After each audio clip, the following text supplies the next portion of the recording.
Hello, welcome to It's Your Life. I'm your host, Dr. James J.C. Cooley. We got an absolutely fantastic guest today, but you all know what day it is.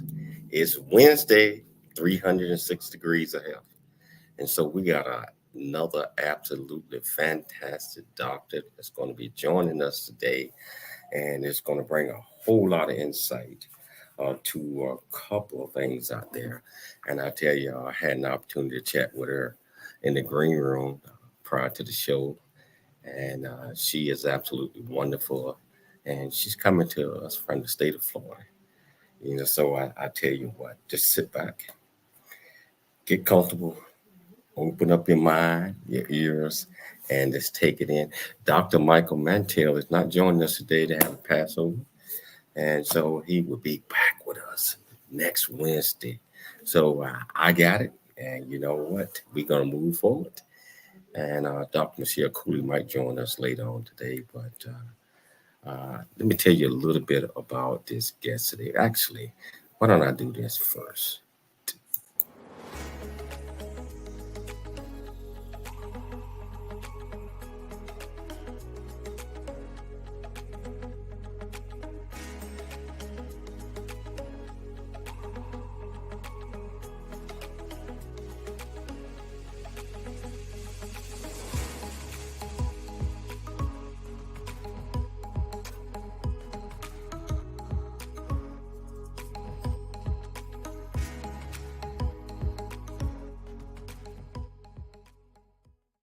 Yes. So we got Dr. Miriam Zylberglait.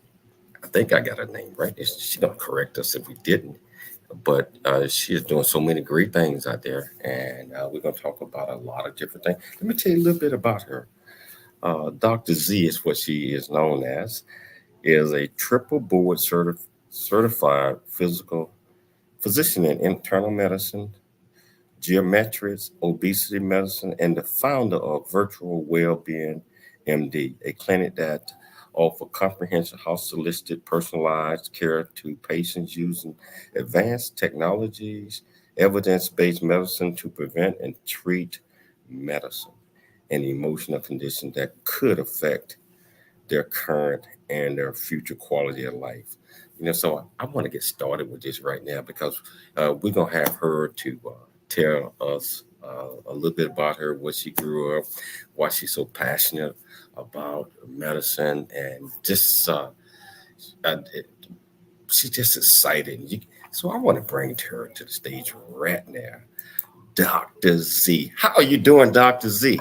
I'm doing very well. Thank you so much for having me. And I thank Dr. Mantel a hello and a happy Passover for everybody that is celebrating it today.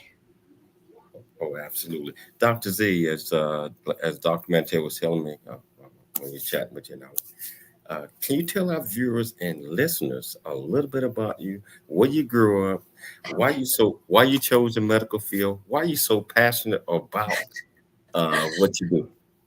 Um, I guess I am passionate a big part because of my roots. I am a Latin girl that comes with the genes, I guess, of being Latin. We are passionate. I am from Peru. I grew up there and went to medical school there, practiced for 10 years as a physician in the Navy.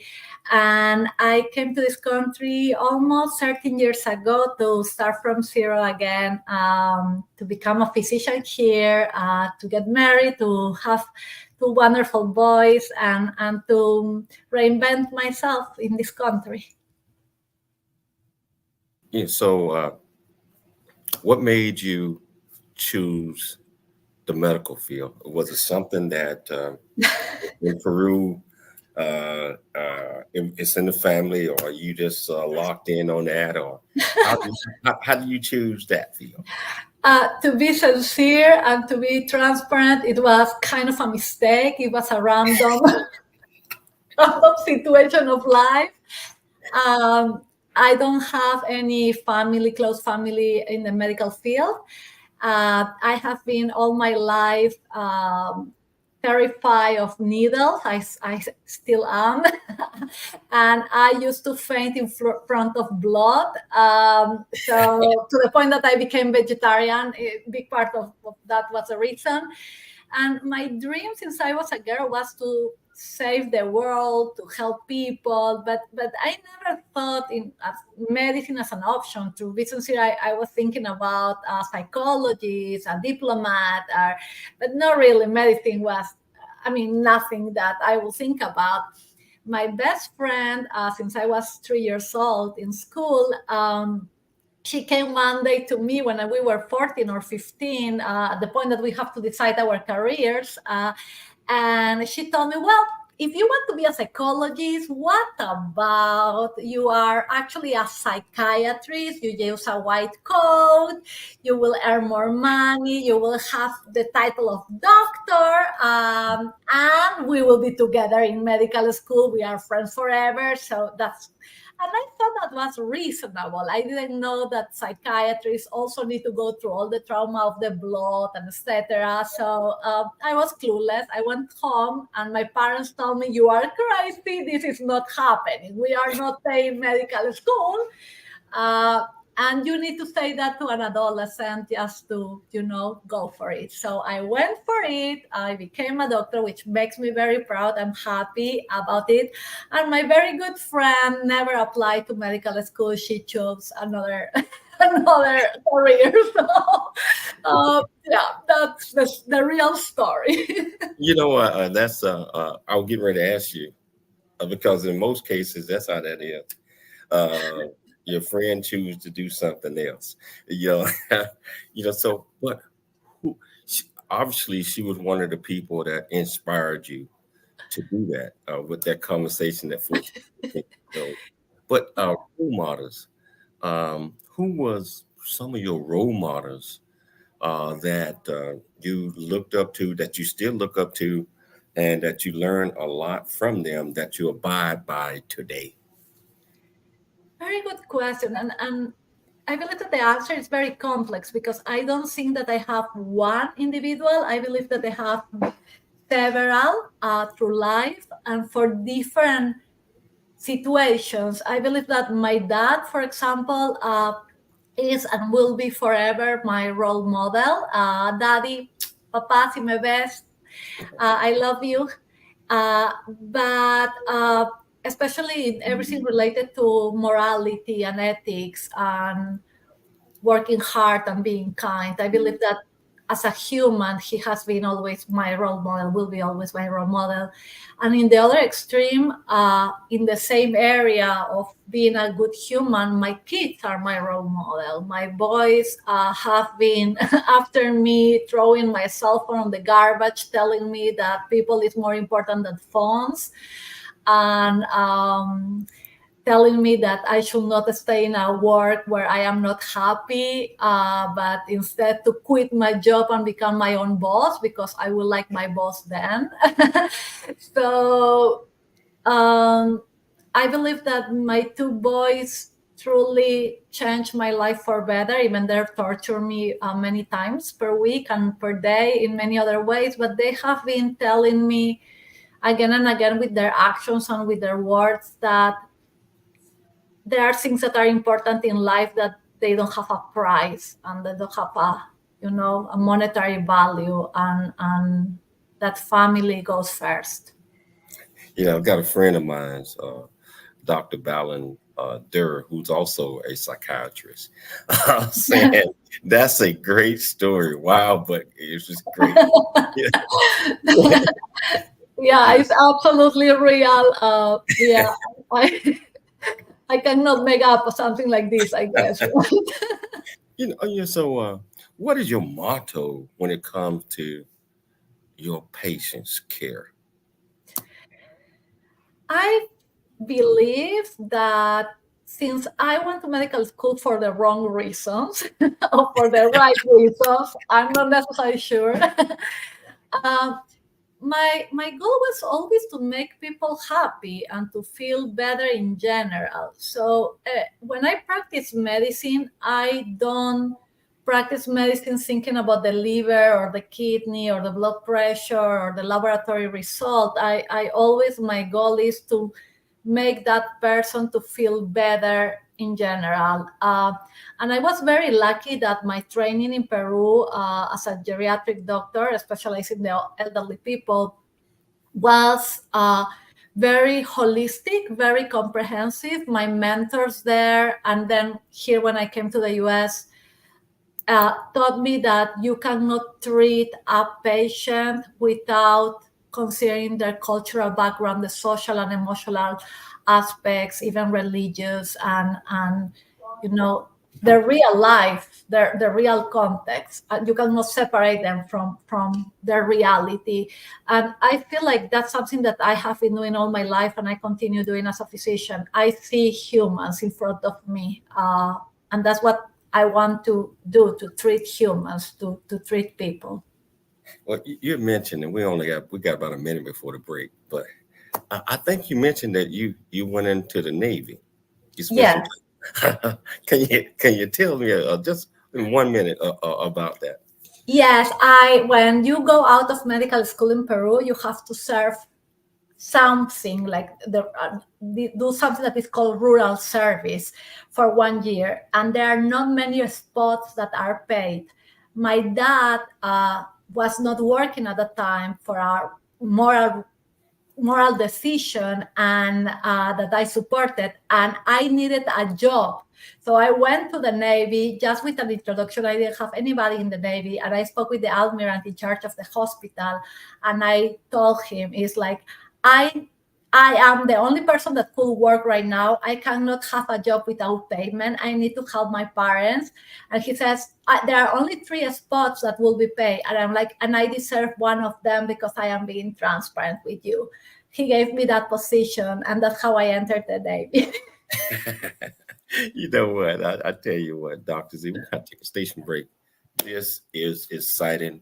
When we get back, we're going to get off into the meat of a lot of things that Dr. Z is doing. So if you want to be part of the conversation, regardless of which platform you're watching us on, whether you're watching us on E360 TV, YouTube, LinkedIn, Twitter, over 55 other live streaming platforms, if you want to be part of the conversation, all you have to do is just go to the comments portion, ask any question that you might have. I promise you, we'll get you an answer. It's your life, and we'll see you shortly after the break.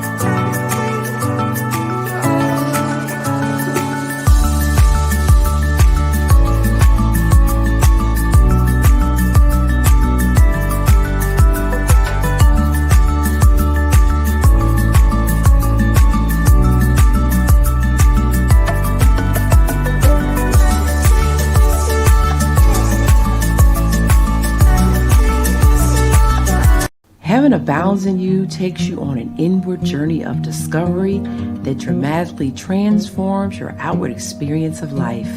Discover the power of belief. Utilize it in connection with science to create a vision of meaning and purpose that pulls you forward. Let go of the meager me to discover the magnificent me.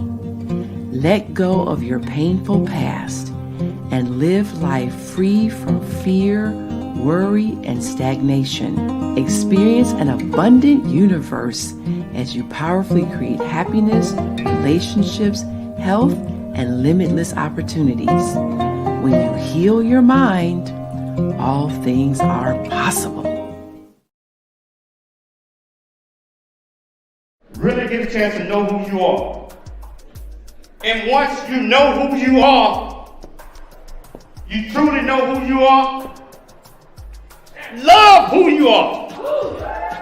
Love who you are. You're a masterpiece. Love who you are. Love who you were born to be. Wellbeing. That's what I'm talking about. When you leave high school, you gotta know today or tomorrow, hopefully today, what your plans are. Hopefully, there is no bad decision unless there is no plan. Create, collaborate, commit with confidence. Commit with what? Commit with what? In everything that you do.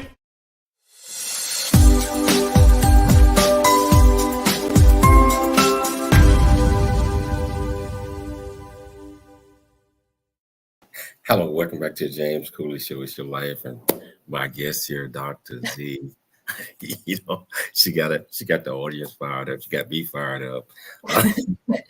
And I see we got lots and lots of people watching you right now. Yeah, so, but just, what I like, Doc, humor have to be in everything that we do. Yes. Even telling our story, it just comes across better, authentic, and it's just wanted to build everyone up. So I like to thank you for that.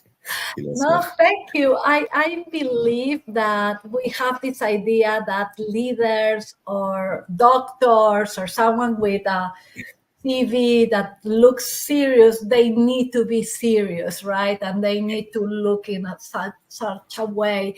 And for a long time in my life and my career, I thought that too, right? And I was masking myself, trying to be the leader that I want to be, right? And you can imagine that has not been very easy for me to be a serious person or so I don't know, professional, like look professional. I believe that we are who we are, and we can be kind leaders, and we can be happy leaders, and we can be vulnerable leaders, and that creates a better relationship with those that are working with us, for us, those that we are teaching, and those that we want to connect with, and especially in medicine, right? When you have, as a physician, the privilege to see that person in front of you in the most vulnerable place, right? Emotionally and physically naked many times, right? So if you are not a human, if you don't act as a human, and if you are not approachable, I believe that it's very hard to connect with someone that is not approachable. And you're absolutely right. Now, there is a time where we have to have that staunch look. But I think it's so important just to be you. A lot of people think that we are doctors, we're this, and we're not approachable, and et cetera, et cetera, et cetera. That's not true. We can all be ourselves. We can also be professional when it comes time to do that. So, hey, Doc, I want to go into the topic of this. Why was it so important that you chose this topic today? The importance of health and mental well-being to achieve success. Can you tell our viewers and listeners why this is so important to you? Because I have been a victim of that fake idea that we need to put ourselves on the edge and push ourselves again and again to be successful without even recognizing what is success for me. And how this is related to my reality and my values.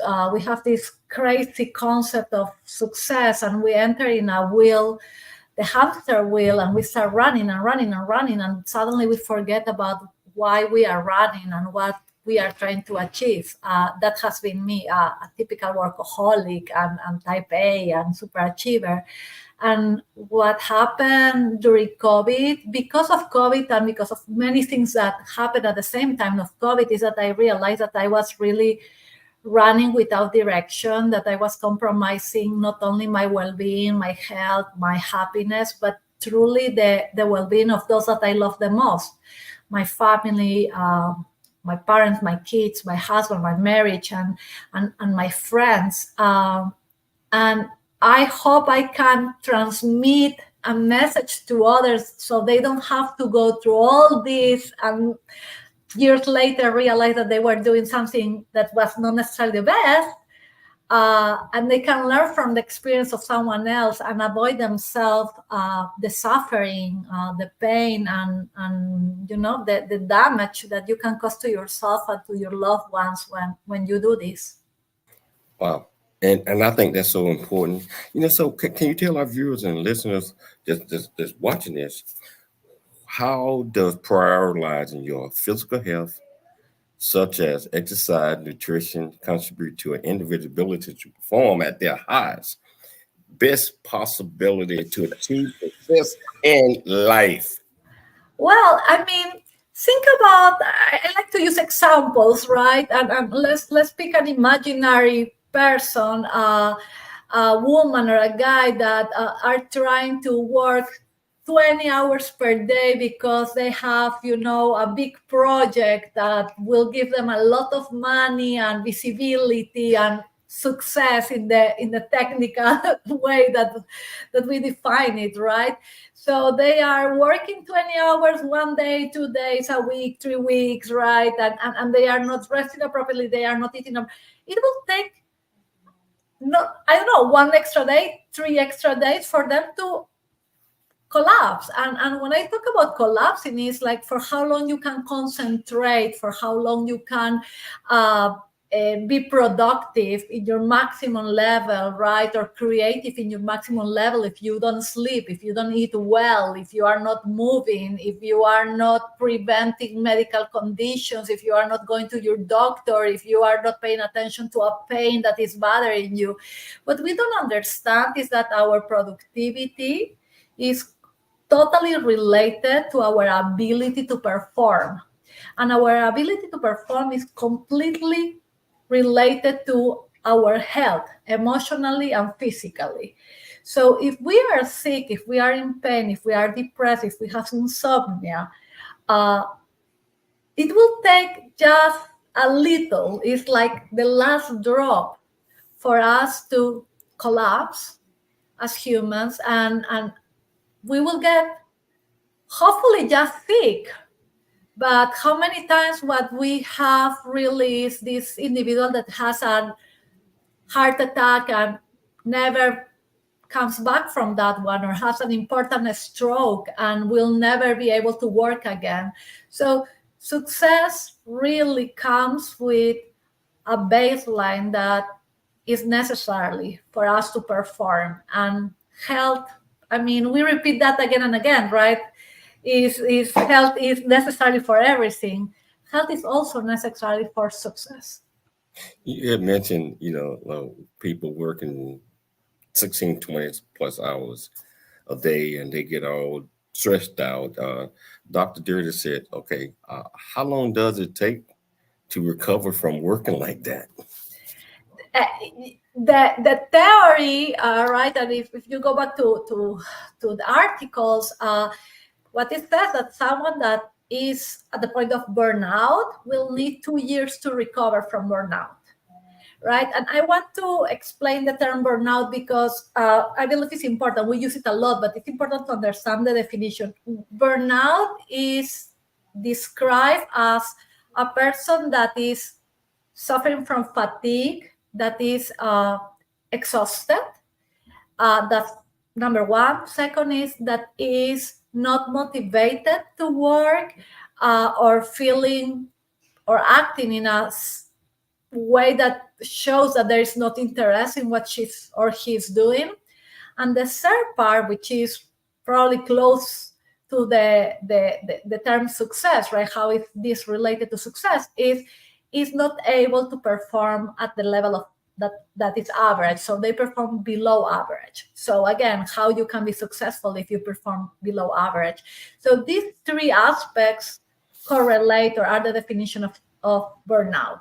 And to get to that point, that means that you have been struggling for a while, right? That you have been doing things or tolerating things, right? Because many, especially in the medical world, will say that has been suffering from abuse, from a system that is broken, from moral injury, right?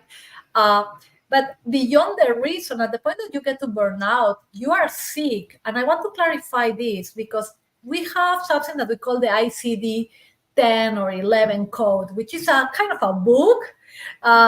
Instead of the names on the telephone numbers, like we had before, we have diseases and codes that we use to identify medical conditions.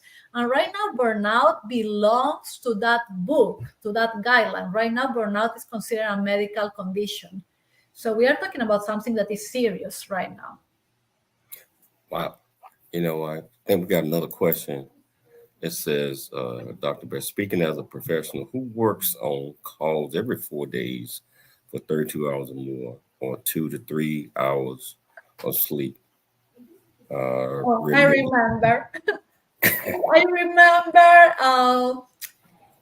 I remember. To be fair, when I was young, that was totally fun. I didn't know anything else. I didn't know that that was actually affecting my long-term quality of life. I thought that that was actually cool. I was full of adrenaline at that point. I didn't have kids or a husband waiting at home. So if I will go home, I will faint for a few hours and I will eat unhealthy food, right? A lot of carbs and chocolates to kind of get the energy back. And I will go back to the hospital next day like nothing. But this is something that you can do when you're in your 20s, in your 30s, but then life, catch up with you. And when you have other responsibilities and when your body is not in the 20s anymore, this is not sustainable. And again, even if, for those that are not physicians or nurses or are in the healthcare world, let me clarify something. This is not a problem that just affects the doctor or the nurse. This is truly a problem that affects the community. When you today consider that 65% of physicians are burnout, 60% of physicians have signs of clinical depression, and 400 physicians die by suicide every year in the United States, and this is happening before COVID. This is not because of COVID. This has been happening before COVID. So you go today to the emergency room or you go to the clinic or you will have a surgery or a delivery of your kid and you have 65% of probability to have a physician and therefore a nurse or a complete team that is burnout, performing below average, exhausted, and not motivated to be there with you. So this affects the user, meaning the patient, the community, as much or more than the physician per se. Because if you see 25, 50 patients per day, how many are you seeing below average? How many patients are being affected by these physicians or nurses that are not in a healthy shape? Well, as you see, Dr. Balance said we were nuts because she was doing the same thing. We are. We love it. I miss it. I cannot explain the oh my goodness, the adrenaline, the happiness. I used to celebrate being there. I had a pillow and a blanket in my car in Peru, and I will not, and some extra clothes because I will stay some days even if I was not supposed to. I have a cool case to follow, and I will be there.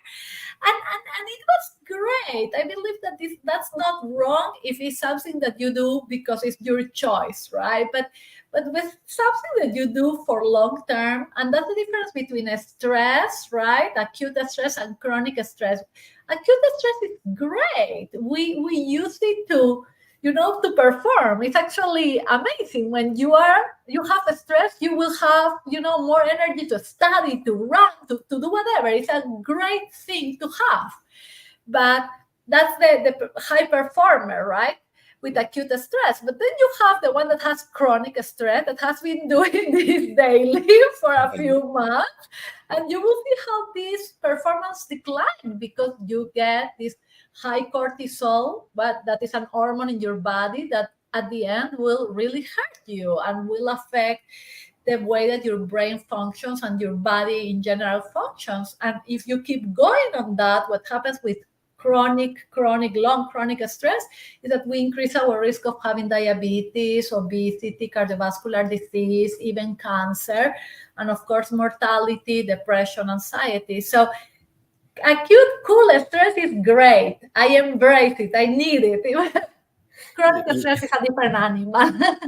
Hey, Doc, we're going to take a station break, but you had mentioned something a second about, I think you mentioned 400 physicians or more commit suicide a year. I want to come back to that one when we get back. And this is so intriguing. This is so important of a conversation. Dr. Z, I can just tell you right now that you are great and you know your stuff. You know, so we're going to take a station break. And if you want to be part of the conversation, now you got all these platforms that you guys are watching us on. All you do is go to the comments on the platforms. Ask any question that you might have. I promise you, we'll get you an answer. It's your life. And we'll see you shortly after the break.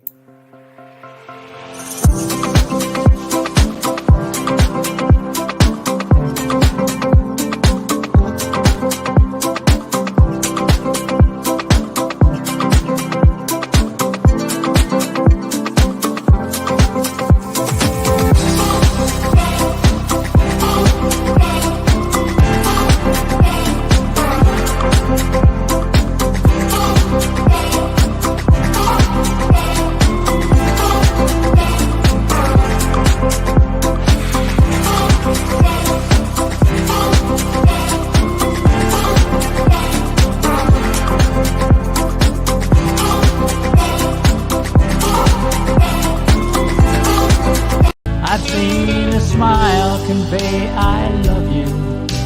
I'm proud of who you are, and one that keeps us close when we're apart.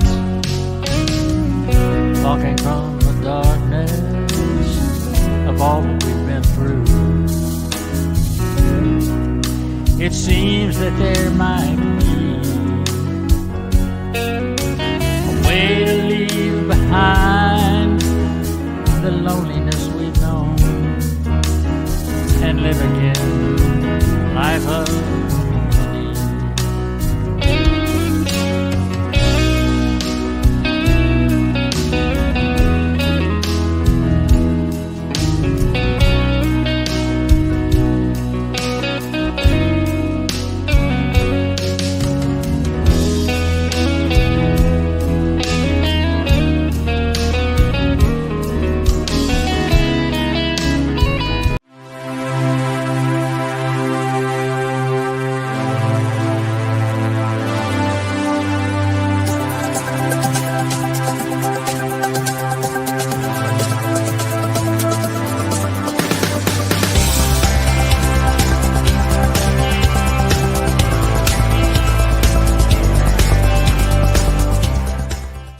Dr. James J.C. Cooley from the United States of America, and I am here to just say, first of all, I'm so happy and honored to be in the Coffee Book 2023, Unified Brain Z and the other organizations. Thank you so much for giving me an opportunity to be a part of this collection.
Welcome back to the James Cooley Show. It's your life, and I'm truly excited. I am truly into this interview that I'm having with Dr. Z. And I know if you're watching, you're into it as well, because enthusiasm is the most important thing. Regardless of whether you're a doctor, you're police, or you're educator, or whatever that is, authentic, being able to convey your thoughts, being able to do this up front and have a smile on your face because you believe in what you're doing. and so, and that's the feeling that I'm getting from you, Dr. Z. You love what you're doing. You believe in what you're doing, and you're excited about what you're doing. I hope I know what I am doing, because I am very excited about it.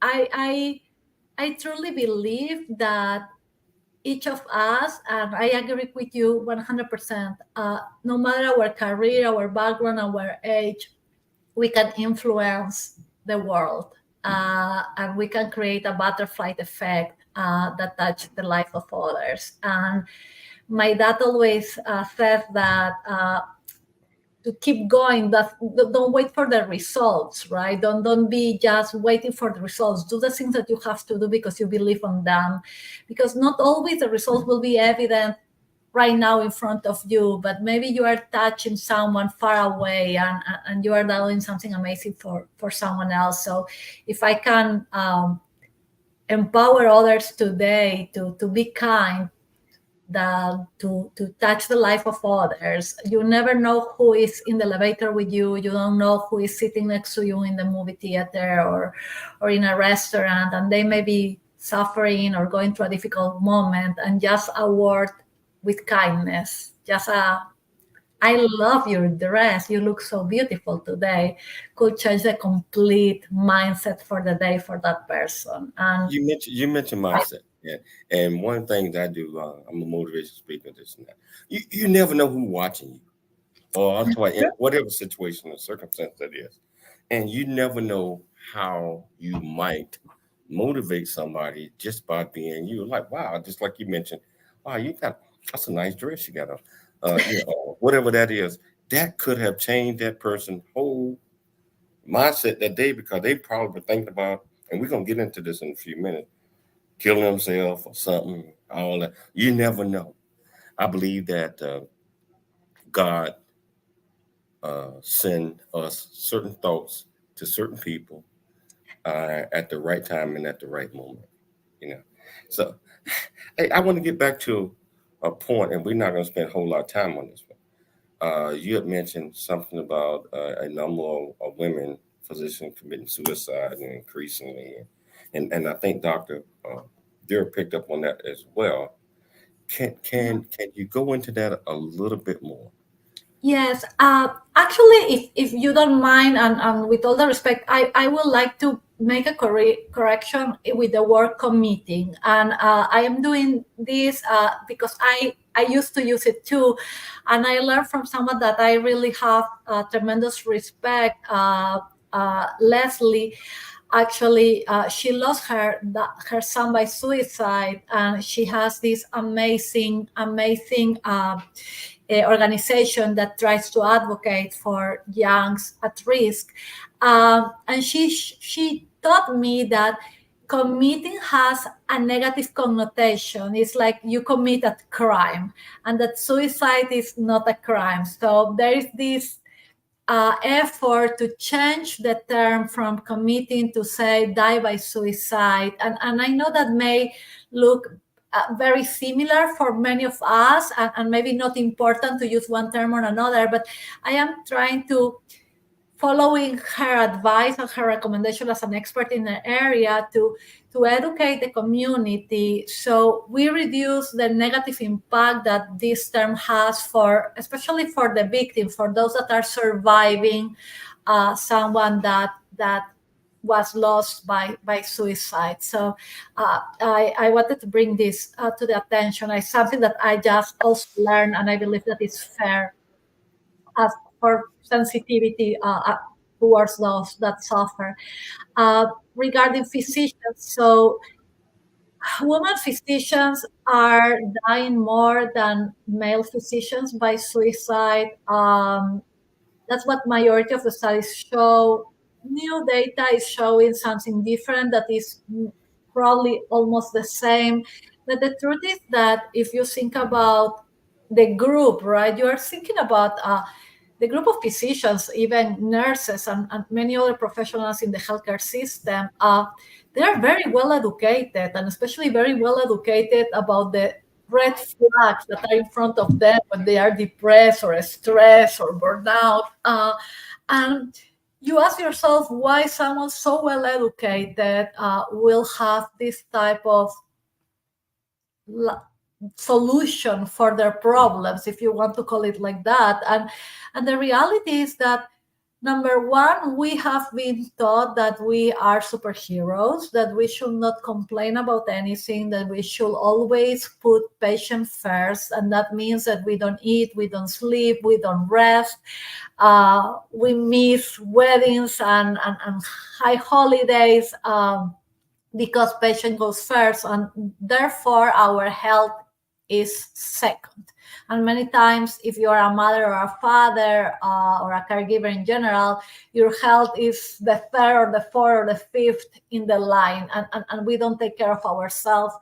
And we try to also underestimate our own signs, right? Our own red flags. It's like, no, probably it's nothing, I will be okay. And then you feel embarrassed to ask for help because the rest of your group, right, they are working the same hours that you are working. They are having the same challenges and probably the same type of situations at home that you have. So why you will say that you are tired or that you are not in the right mood or that you feel sick if everybody is working? So that doesn't look well. So you will hide that. And last but not least, in many cities, states in this country, physicians and nurses are penalized for asking for help.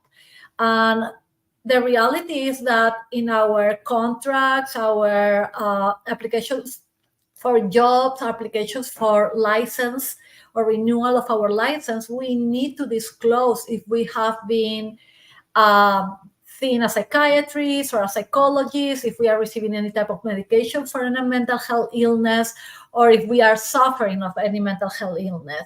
Meaning that if you approach or you reach out for help, you will have to say so in your documentation, and that means that you may be not accepted for the license or not accepted for the job, and you are losing the opportunity to practice medicine or nursing again.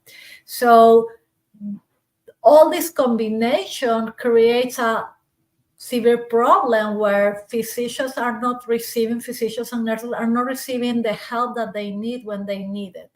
And if you add to that the amount of patients that they have to see per day, some will tell you 30, 40 patients, if not more per day, depending on the specialty. The resources are limited. The number of people in the staff is reduced, so you don't have help. The schedules are difficult. And what we call moral injury, right? The bosses, the CEOs expect from us to do productivity. So chin, chin, chin, money, money, money, instead of high quality of care, engaging care, kind care. So you are really breaking the soul of physicians and other healthcare professionals. And that's reality. Wow, we got so much to talk about. I'm gonna tell you right now.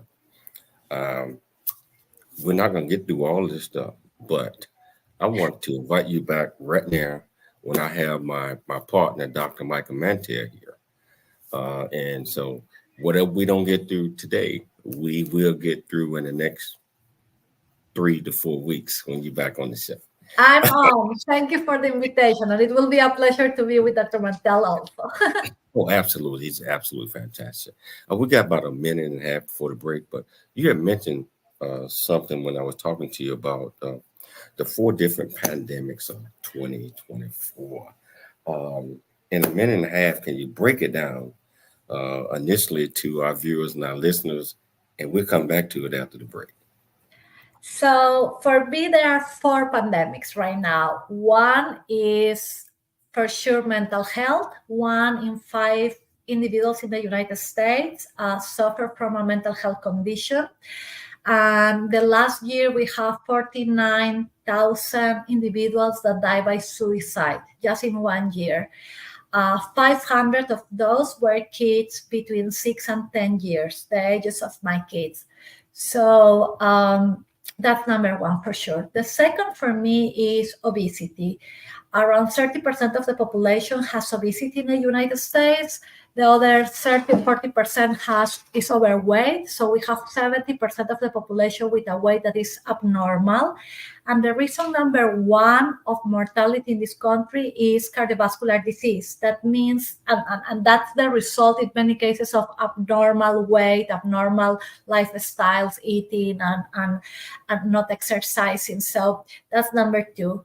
The third one has been mentioned by the Surgeon General, and is loneliness. And we know that loneliness is associated with negative outcomes and in health and quality of life. And last but not least, I believe that compassion fatigue is one of the most important. After COVID and after suffering for so long, so much stress, we are majority of us burnout. And part of it is that we are in survival mode and we are able only to care about ourselves and the minimum that we need to do to survive and to keep those around us surviving. But we cannot really put our hearts on helping others in the way that we used to. Well, hold that thought. We're going to take a commercial break. We're going to come back. We're going to pick it up. And you guys are going to get an opportunity. Just like I said. You're going to see Dr. Z again within the next 3 weeks, if her schedule permits. But right now, I just want you guys to sit back, think about some of the things that she's saying, and we're going to take a quick commercial break, but we're going to come back and talk some more. It's your life. We'll see you shortly after the break. Dr. James, JC, Cooley, Cooley, show. It's your life. There is much truth in a journey that ain't over yet, as all of us journey through life's precious gift of time, just like James Cooley has. Hi, I'm Noah Dingley, producer of The James Cooley Show, It's Your Life. There's a new audio version of James' book, Country Boy, City Boy, A Journey That Ain't Over Yet. You can join James as he shares his true life story of struggle and success in America. It's both a cautionary tale and a roadmap to achieving the American dream. This is a must listen for anyone who thinks they're stuck in life or needs to understand their current situation is not their final destination. Country Boy, City Boy, A Journey That Ain't Over Yet is the unfiltered truth to provide hope for the future by challenging you to refuse to become a victim of life's circumstances. It dares you to be an overcomer because a bigger, better, and more impactful life awaits you. Get the new audio version of Country Boy, City Boy, A Journey That Ain't Over Yet by James Cooley on Amazon.com or wherever audiobooks are sold.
Dr. James Cooley's show. It's your life, and I got this absolutely wonderful guest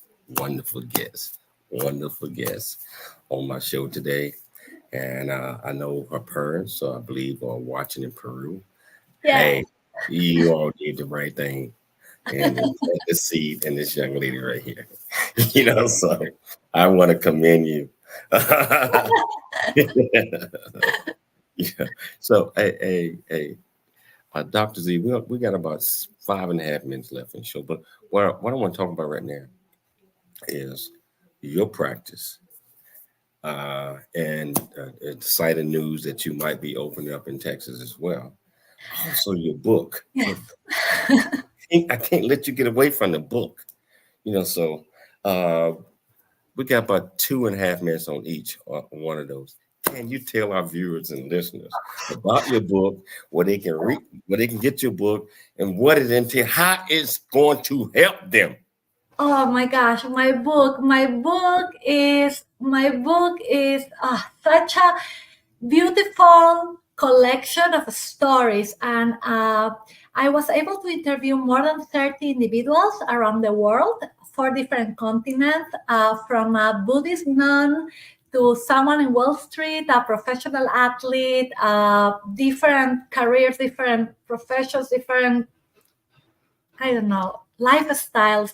And each of them share with me stories of challenges and how they overcome them. And what I did is I added my own stories to that, and also science, because I believe that we are thinking that happiness, joy, health, self-care, meditation, and many of these words are just abstract. And the truth is that there is science, neuroscience, that back up why being kind is also something that will make you healthier, and why loving someone will make you have a better quality of life. So this is a book that really goes into the details of how to achieve a life full of joy, meaning, and well-being. But for me was psychotherapy. I went through all these conversations and I learned so much, and I hope everybody else can learn from this too, and share the stories. How can they get your book? They can get, I have a copy here. Can you let them see it? Yes. They can find it in Amazon, and it's a version in English and a version in Spanish, and there is a version for kids also. So if you want your kid to read about how to achieve goals in life, how to find wellness, how to achieve their dreams in a healthy way, there's a version for them that I wrote with my voice. Wow. Okay. So I tell you, on next show, when you come on in about 3 weeks, we're gonna talk about this again, and we're gonna go in deep in your book on how it's gonna help them. Also, tell them about your practice, and tell them where you're located, and tell them that you are moving to other states, and how they can get in touch with you. So my practice is a virtual practice, a concierge virtual practice. Right now, serving all people in Florida. In a few weeks, opening to all Texas also. What I do is a combination of the traditional medicine, right? The regular normal doctor, but I am adding also technology like remote monitoring, precision medicine. That means that the therapy is done for you based on your results, and aspects of functional medicine. So we are trying to look into the reason why you feel like this, and not only adding band-aids with medication that will not solve the problem. This is very holistic, very comprehensive, very friendly, and you will have access to me directly to my cell phone as being my patient, and you will have appointments in 60 minutes instead of the 15 minutes typical in the regular practice. So it's a practice that goes back to the root of medicine, practicing the art of medicine, and where your doctor is available for you to help you without waiting, without going to laboratories, without making travels to the office. Everything happens in your house or in your office. Wow. We are out of time. However, I want to say Dr. Mike, I know you're watching the show. Yeah, hey, Dr. Mike, you did well again, like you always do. We're gonna have Dr. Z back on, hopefully within the next 3 weeks, if for time permit her. And we'll have my partner, my main man, Dr. Michael Mantell, on with me. So, oh my gosh, will be amazing. he is amazing. Love you. He's amazing.